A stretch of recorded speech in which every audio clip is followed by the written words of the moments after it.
I'm Ros Gold-Onwude, back for an all-new season of Warriors Central.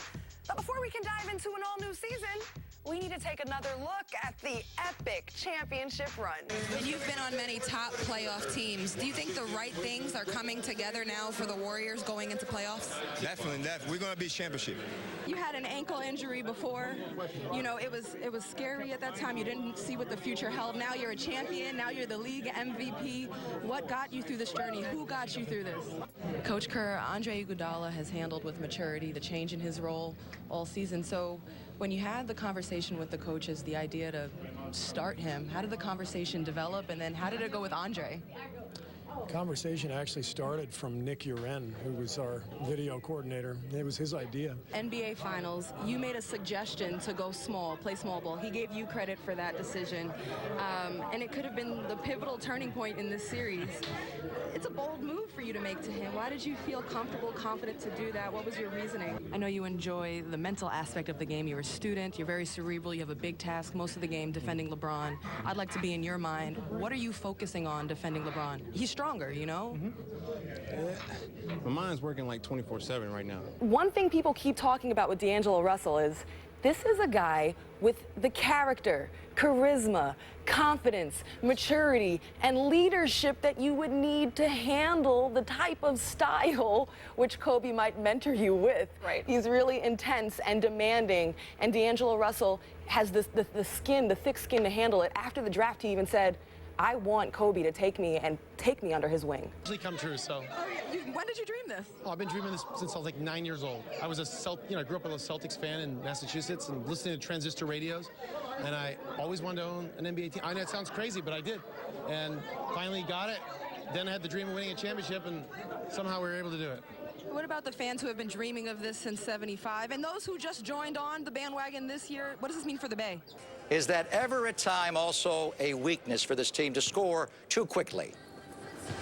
I asked Luke Walton that today at shoot-around. I said, do you think that they might ever rely on that and kind of depend on that and have that be a negative thing? And he said he thinks 99% of the time it's a blessing. It's a good thing because it keeps them ready and aggressive and sharp and on attack mode, because they know at any point there's no such thing as wasted time. Any 2 to 3 minute period between timeouts, they can deliver a knockout punch. And you think that gives them confidence? The question a lot of folks want to know tonight is Klay Thompson's status. Officially, he's been questionable. What are the chances he plays? Well, I just spoke with some of the coaching staff, and they said it's going to be up to him. He's going to come out on the court and warm up. He usually comes on the second bus to the gym, so he'll be on the later rotation of warm-ups. And it's about his pain tolerance. And the one thing they do know, though, is that Klay Thompson is kind of known to not want to admit that he's hurt. He doesn't always share it freely, so they have to be careful. It's going to be a message from him and also the training staff. I know at practice before the Boston Celtics game, he didn't have a full range of mobility on the ankle. There was still soreness and swelling. But one thing Klay Thompson told me is, he says, I've been blessed with really strong ankles. He said that. And he said he's had plenty of sprained ankle, and, he'll be back before you know it. Well, New Yorkers have been waiting and, have been hoping to see something out of Phil Jackson as a talent evaluator. And he already has the system. He's going to run triangle.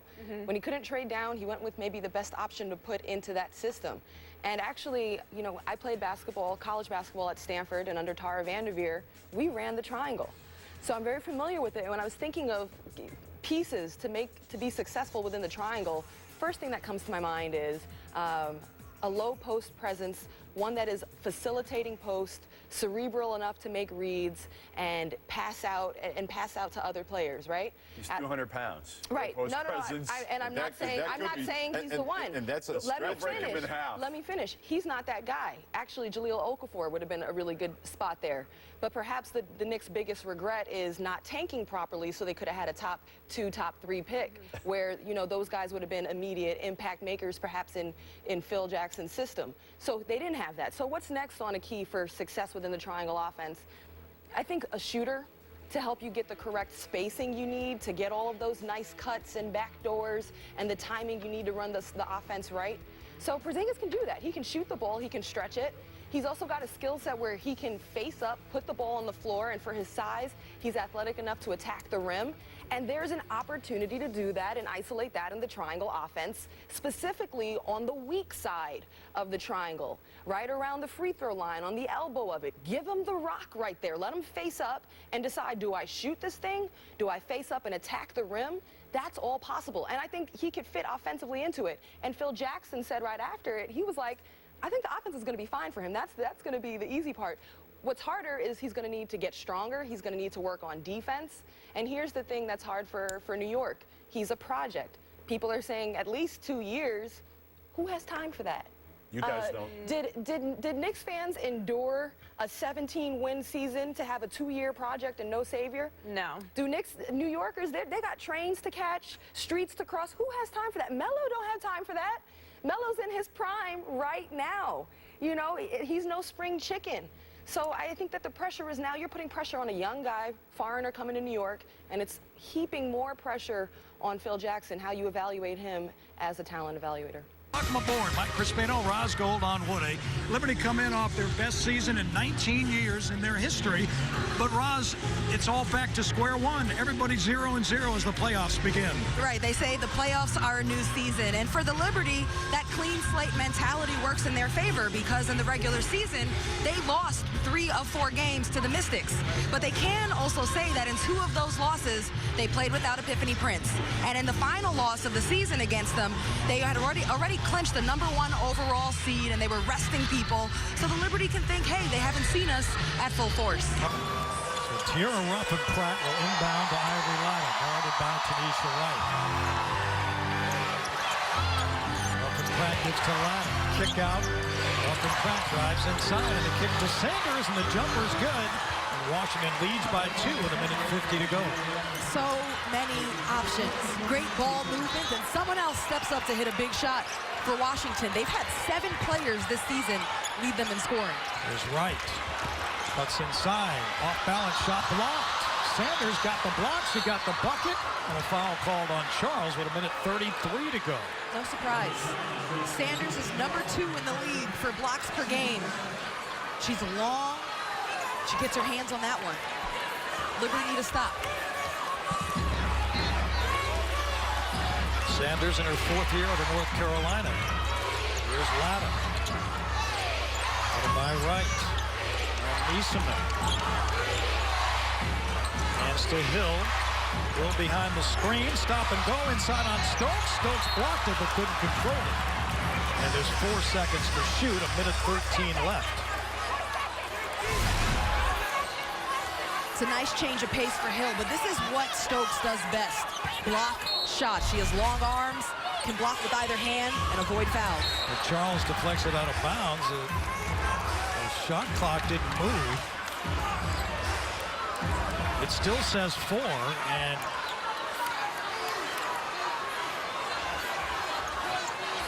that's what Bill Lambert's arguing about. And now Ruff and Pratt will inbound them all. Got 4 to shoot. This is Taylor Hill, launches a 3. Just barely scrapes the iron, and the Liberty get it. 1:08 left. New York has 3 timeouts left.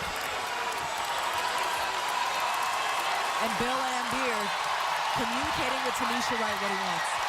Liberty have not scored in over 4.5 minutes. Crowd on their feet. Down by 2. This is Cash. Charles being handled by Sanders. She puts it in. And she's fouled. Goes inside. The Liberty needed more than anything to get something out of their offense. Watch Charles create position. Watch her use her feet to get in deep and seal the defender on her backside. Use her other hand to lead the pass towards the rim. 3-point play, Charles. 57 seconds left. 22nd timeout, Washington. 20th lead change. How about this for an opening? Bill Lambier told me if he has a chance to set up a play, he wants to get the ball inside. But if he has fleeting time on the clock, he trusts Prince to come down and make a play with the ball. But right there, they had a half-court set, and they were deliberate about getting the ball to Tina Charles.